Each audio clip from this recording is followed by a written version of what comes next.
I'm Emily Rooney. Welcome to Beat the Press. Our topics: remembering Mandela. Poignancy permeates the press following the death of Nelson Mandela. Tough call. Broadcast outlets take different tacks in reporting the Sandy Hook 911 calls. And Hoodwinked, a tall tale spun on Twitter gets reported as truth. Joining me are Dan Kennedy of Northeastern University, John Keller of WBZ, Tom Fiedler of Boston University, and Susie Banikarim, a Nieman Journalism Fellow. Well, it did not come as a surprise, the death of Nelson Mandela. He had been critically ill for months, giving news outlets around the world time to prepare. Still, his death has prompted a remarkable, unified, worldwide response in a way very few figures have done in the past or will in the future.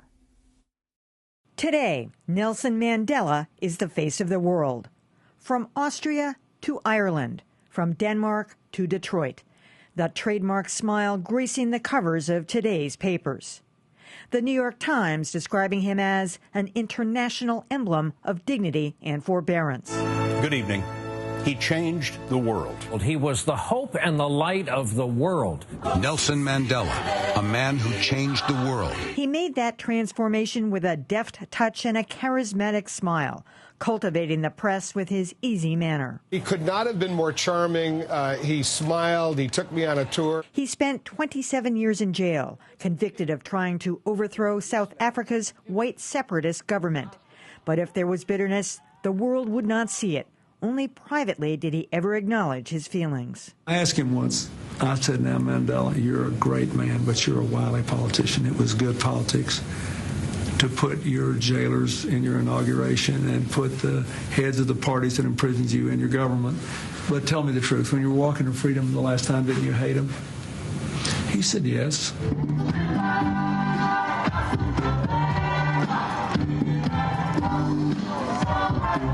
He had been a free man for just 4 months when he came to Boston in 1990, singling out Massachusetts and the region for its faithful anti-apartheid support. His Esplanade appearance was carried live on every station. When one day our history is rewritten, the pioneering and leading role of Massachusetts will stand out like a shining diamond.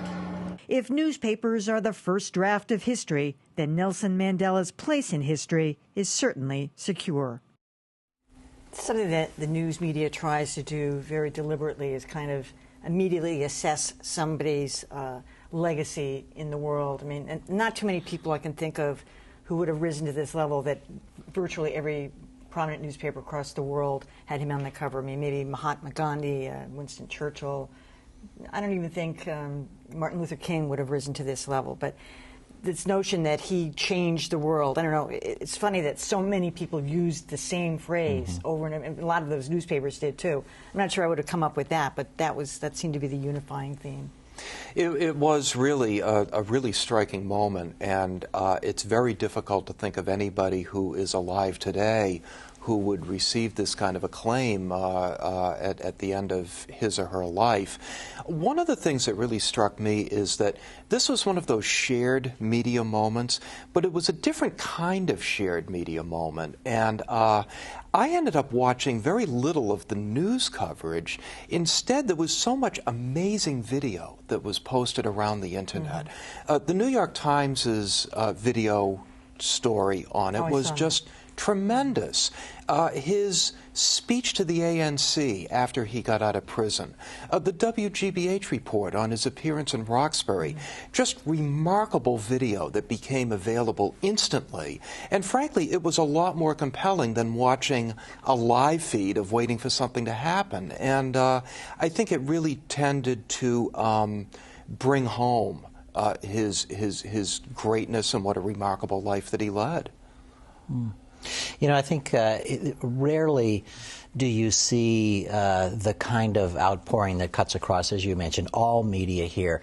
But a couple of things. One is obituaries, particularly obituaries of great figures like this, are are rare opportunities for journalists to do their very best work, and I think in this particular case, he lived to be 95 years old, and the transformative period in his life was back really in the 80s and the 90s. So even though this is, I guess, in historic terms, relatively close, there has been the opportunity for the world to really assess, and maybe more importantly for this moment, the problems that he had after he became the president, and which was tainted by, I guess, the kind of difficulties you might expect after such a significant change in the culture. But the petty corruption and the kinds of things that he had to deal with, the very messy divorce from Winnie and all of those kinds of things, that had faded far back into the background, so that the legacy that he had really kind of reemerged. So everything seemed to come together to call for a moment like we're seeing now. The stories that have been written, the videos, the tributes that were done on the networks, and they really are the best of journalism. I'm fascinated by it. My turn. Yeah, I mean, I think that this coverage has been remarkable, and I'm a sucker for a good television obit, so I have watched all of that coverage, and honestly, I was sort of heartened by it, because I think we see so little international coverage in this country now. So many of the media outlets have closed bureaus around the world. To be honest, this is probably one of the only international figures that resonates with Americans today. And that's meaningful, you know? So I think it was heartening to see this coverage, and it was heartening to see it given the respect it was due. I was a little disappointed that MSNBC decided to go to a taped package at 7 p.m. because I thought, you know, this is one of those rare moments where we can kind of come together and remember we're citizens of the world, not we just... We should say it was a taped package with the President of the United States. It was. They still, you're right, they but opted taped before. To go, and it had nothing to do with Nelson Mandela. Right. They should have scrapped it and run it another time. Yeah. Yeah, well, I too thought the coverage was remarkable. Couldn't get enough of it. Still am immersed in it.